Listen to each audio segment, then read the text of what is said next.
Good afternoon, everyone, and welcome to Cherries with Army YouTube channel. It's 45 minutes till kickoff, and this is Lineups Live. Both managers have chosen their starting 11, and an interesting starting 11 potentially for AFC Bournemouth coming up. I have Dan Juron with me to go through the lineups. How you doing, Dan? I'm very, very good. How are you? I'm excellent. And a week since our last fixture, Jonathan Woodgate's been able to get stuck into the team on the training ground. How's your week been? And your thoughts on Jonathan Woodgate this week? Yeah, it's a bit weird to have to wait a week now for a game. It's with games constantly coming thick and fast this season. It's been a bit of a long break. It feels. But yeah, it was interesting to see what he was going to do. Whether he was going to start a full strength squad or he was going to drop a few players, rest some of our key players. Personally, I wasn't overly bothered either way. I'm more probably concerned about the Stoke game. Not concerned, but I'd rather a strong team there to build the momentum to the playoffs. But yeah, it's good to see some of our players that have deserved to start and deserve some game time. Get the likes of Surridge, Riquelme. It's nice to see them getting a start. So yeah, I'm reasonably happy with the lineup. And we'll have a look at that in more detail in just a bit. But thank you for everyone currently joining us before kickoff. You know you can hit that like button if you're enjoying what you see. So please do that to help the channel. And if you haven't subscribed already, do that as well. So let's get stuck into it. Well, before we do that, it's been nearly a decade, Dan, since we played at Adams Park at Wycombe. And the last time out, Steve Cook played and also Mark Pugh got the winner. I mean, I'm not sure if it's something that you can recall, but Adams Park has 10,000 seater stadium. It feels like the players might feel comfortable this afternoon in that stadium. Yeah, I can't say I did remember that vividly, but yeah, it's this season as a whole. I think that it's been so weird. I don't know. It's obviously.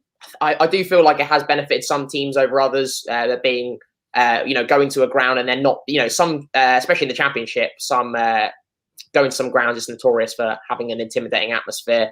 I can't, I wouldn't, I'm not going to comment because I can't remember, but you'll probably be able to comment better than I can about this. What do you think?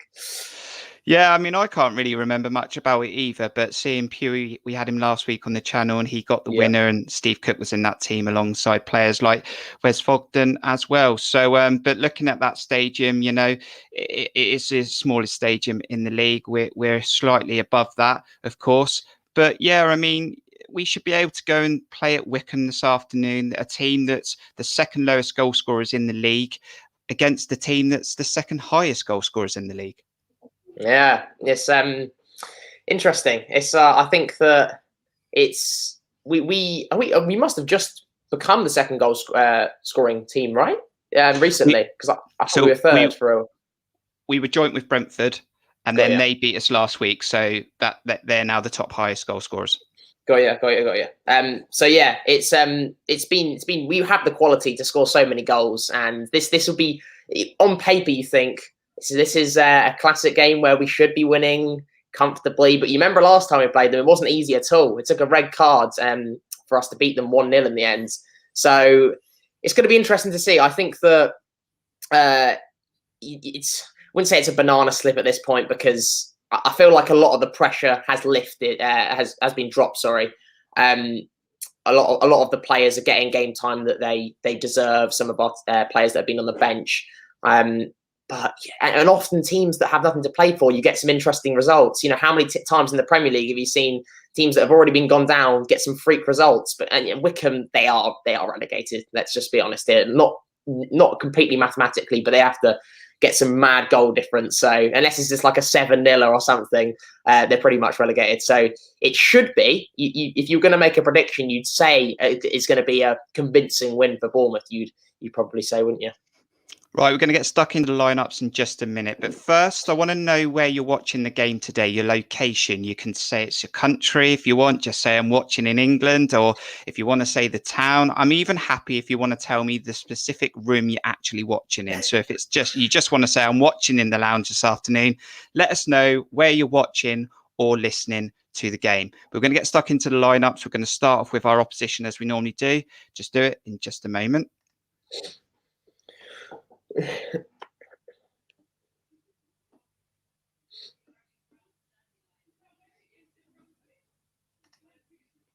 And no graphic this time. So we've got the team down on the banner. So the team for Wycombe are Stockdale in goal, Grimmer, Jacobson, Stewart, Ikpeazu, Muskie, Thompson, McCleary, Onyedeme, Adeniran, I think, and McCarthy. And on the bench is old Cherries player Rocky Alsop as well. But like you said, Dan, this is a team that effectively are down because of that goal difference. They would need to win their final 2 games. They would need Derby to also lose both of their games and Rotherham not to really win as well. It is more of a playing for pride now and sort of just enjoying their last few moments in the Championship, I assume. Yeah, it's a bit of a weird situation, especially for us. It's been a while where we haven't really been playing for anything. It seems every game has been important, especially in the when it was in the Premier League. Pretty much, every game was crucial. Even towards the end of the season, you want a high finish in the Premier League, but now it essentially doesn't really matter. And yeah, it's interesting, as I previously mentioned, you sometimes get some weird results with teams that are already relegated. They've absolutely got nothing to lose, so it's going to go out there and play for pride, like you say. It's going to be a time players. There'll be no pressure really from either teams, I wouldn't say. In fact, there'll probably be less pressure for Wycombe. That the fact that they got to the Championship, because it was quite weird how they got up in terms of points. They were points per game, wasn't it? And then they got in the playoffs, and then in the final they they dominated, and then they managed to win. But yeah, the fact that they're in the league in the first place is a remarkable achievement. And I think that Wycombe fans will be happy that they've given it a good go, and they have given it a good go. I think a lot of people at the start of the season thought they're going to be out of it, and there's going to be no hope for them. But they've done well. They're not dropped way below everyone else. So fair play to them, and they play some decent football. I think their manager's been there for one of the longest reigning managers in English football. So they've stuck with him for a long time. They've trusted him. It's going to be interesting. I think that. I kind of lost my train of thought there, but let me bring you in with Noah and Fenwell. Looks like not on the bench, so no beast for Wycombe. Their top goal scorers in the league are Ikpeazu, I think, with 5 or 6, and Jacobson, which is a defender. And potentially we know our weaknesses in defending set pieces and corners. Do you think they might look at that as an avenue in potentially scoring a goal today? For sure. I think it's an avenue that pretty much every team, if you should look to score against Bournemouth, because admittedly it has been slightly better recently. It has been getting a little bit better, but still it's really poor, and we just look vulnerable all the time from crosses. And it's been a concern. I mean, ultimately at this stage of the season you want results, and at this point, as I said, it's more about results, and we sort out those problems maybe later on. But it's been a problem this entire season. These Championship physical sides, they get a tall defender or whoever, get in the box, whipping a ball constantly. And how many times it doesn't make sense, because we have players that should be winning headers. We have like Kelly, Kirk, we have Big Begovic in goal. But yeah, it's definitely something that any team should exploit, to be honest, at this point. So yeah. Right, we're going to get stuck into our Cherries team in just a moment, but where are you watching or listening to this game today? How you doing, Aaron? Watching from Bournemouth. We've got Sammy in Chandler's Ford, Old Town Pool in the lounge. How you doing, Mark in Camford Heath? Daniel's watching in his bedroom this afternoon, and we've got Carol watching from my lounge in Moordown. I think the weather's just turned. We've got the Bronx, that is Christchurch, and where else have we got? We've got a Parkstone in there as well. So some local watchers as we currently speak. And our AFC Bournemouth has been picked by Jonathan Woodgate. He said that he was going to make a few changes in his press conference. I'm sure about that. Well, let's take a look at the team that he's actually picked for this game.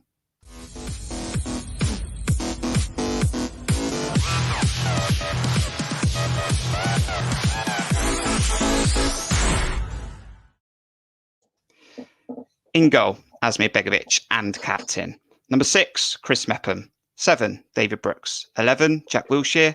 14, Sam Surridge. 17, Jack Stacey. 18, Carter Vickers. 19, Junior Stanislas.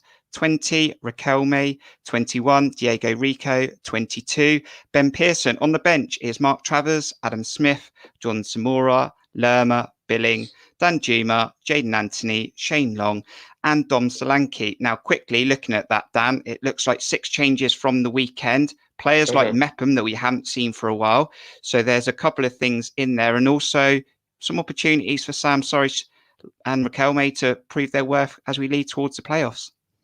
Yeah, I think it was a bit of a sort of dilemma. That are we going to try and build? We'll continue the momentum.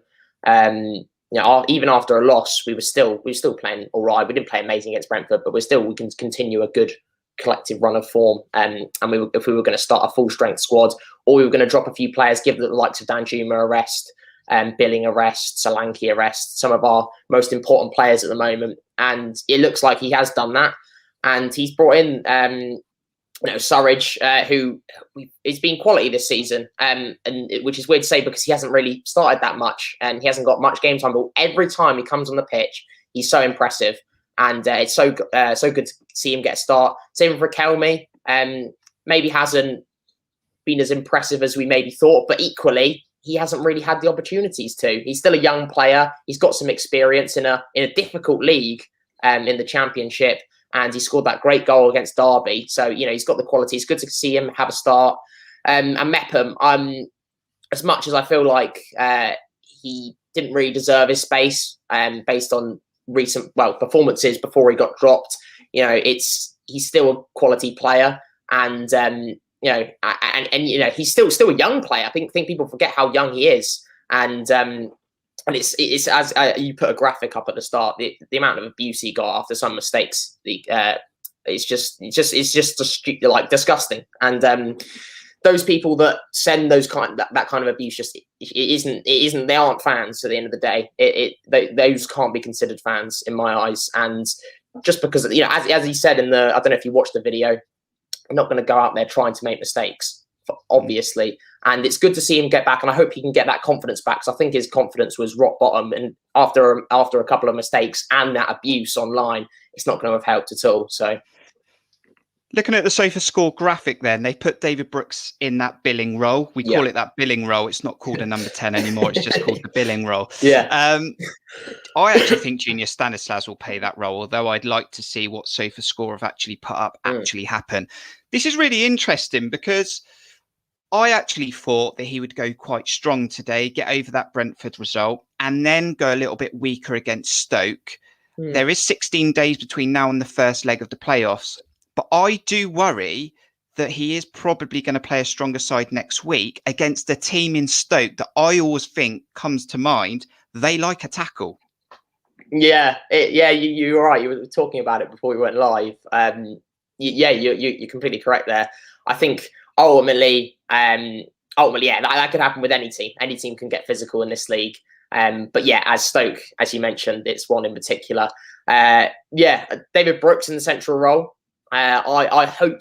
We're not 100% sure if he is going to play there, but I've been crying out since the start of the season to see him play a central role, because I think that he could be, in my eyes, what could be his best position. But obviously with Billing playing there, and Billing playing incredibly well, and he's been now called the Billing role. He's got a role around him, which is incredible. I think Jonathan Woodgate's got to take a good deal of credit for that. The fact that he's managed to turn a player like Billing, who was, he was struggling really, really bad. He didn't even know what a midfielder we were. We were questioning at the start of the season, what midfielder actually is he? And he's managed to convert him to a proper, exciting number 10, a very unorthodox number 10. But you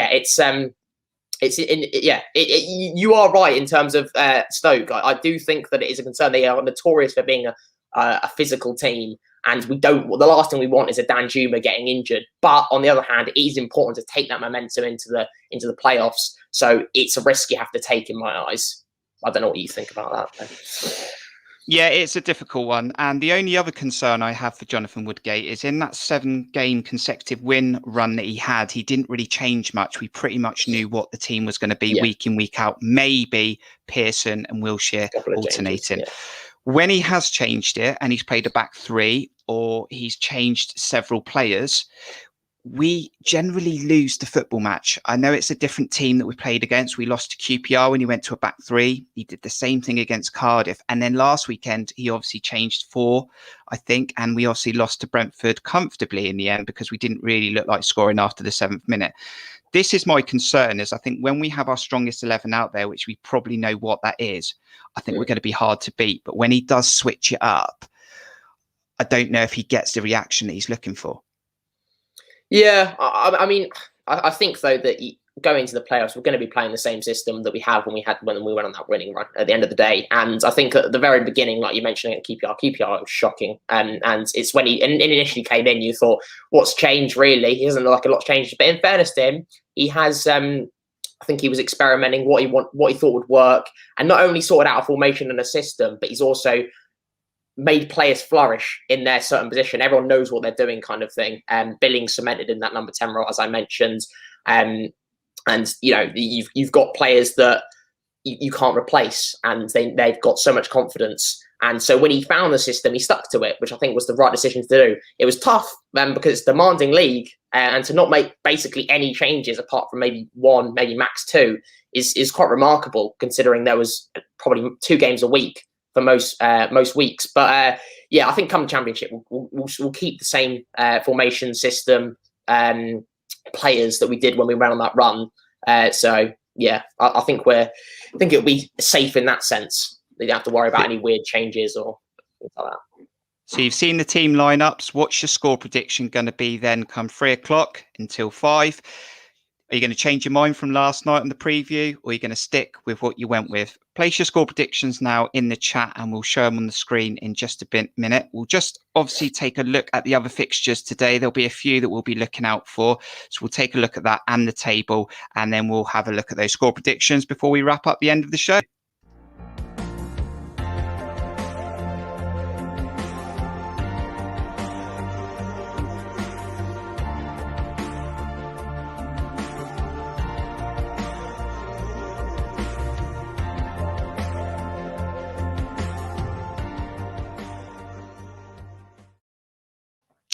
And the other fixtures in the Championship today are on the screen as you see it. Sheffield Wednesday 0, Nottingham Forest 0. I think there's a Lewis Grabban missed penalty in that game as well. But the ones that are going to stick out there, Dan, for us are those other teams that are in the playoff places. You've got Norwich versus, well, no, they've already gone up. Sorry, you've got Barnsley versus Preston North End.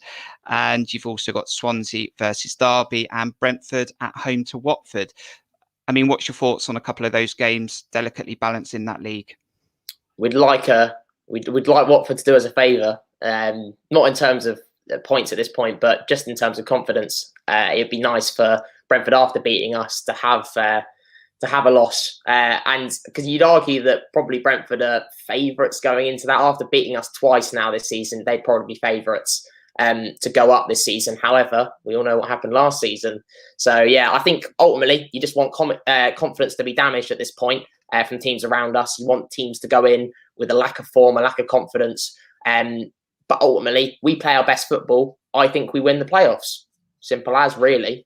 Because I think on paper we've got a better team than all the teams in the playoffs. I believe.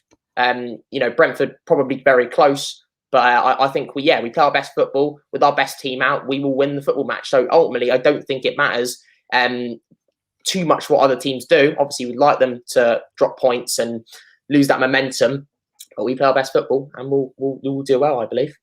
So Brentford currently 3rd, Bournemouth 4th, Swansea 5th, Barnsley 6th, with Bournemouth, Swansea and Barnsley on 77 points. If Brentford win today, that's 3rd guaranteed. So off the back of what you just said then, are you bothered who you play, or do you specifically want to finish somewhere like where we are at the moment and play Swansea in the semis? I was having a think about this, and ultimately, I think any game there is going to be difficult. However, I would fancy Swansea over 2 legs. I don't think Swansea are that great. Like you said that many times, they look poor when we played them. Both times when we played them, they look poor. And so I would like, which it's quite possible could happen, is a Swansea first round, and maybe.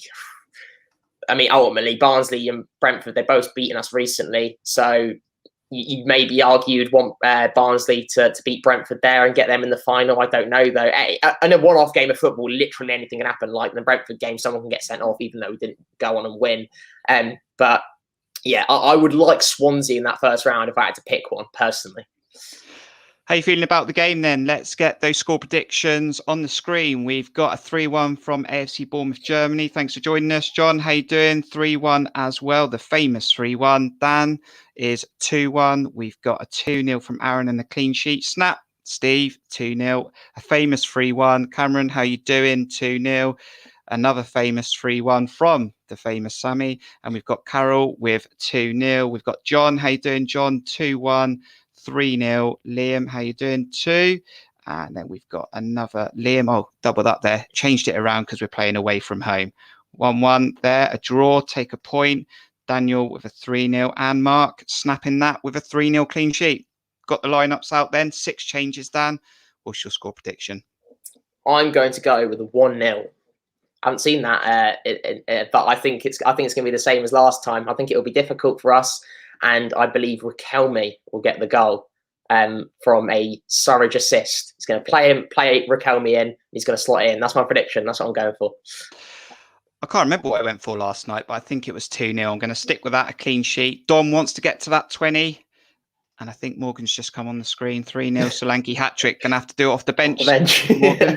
But I think Surridge, number 9, if we get dominating that attacking performance going and we get balls into the box, we know that Surridge will be sniffing around in the 18-yard box. So a goal for Sam Surridge and maybe a goal for Wycombe, as you say. So we're leading up to kickoff. It's about 20 minutes away. We appreciate everyone joining us. So me and Dan will be doing a match review after the game. You'll be joining me for that, Dan? Yep, I will be indeed. Check out YouTube. As you know, there'll be no social content over Twitter or Instagram this weekend. So look out for YouTube, subscribe, hit the notification bell, and the match review will be out around an hour after the full-time whistle. Also, check out Dan's YouTube, Juron. It's a great YouTube, lots of football content, including our famous Cherries and some reactions to some of the games this season. So check that out as well. Right. There we go. Lineups are there. We've got kickoff at 3 o'clock. Let's hope Bournemouth can get another 3 points and another positive performance. Some players there maybe wanting to show their hand for the playoffs. The most important thing is that we don't get any injuries. Have a good game, lads. Thank you, everyone, for joining us. We'll see you on the next video. Up the Cherries.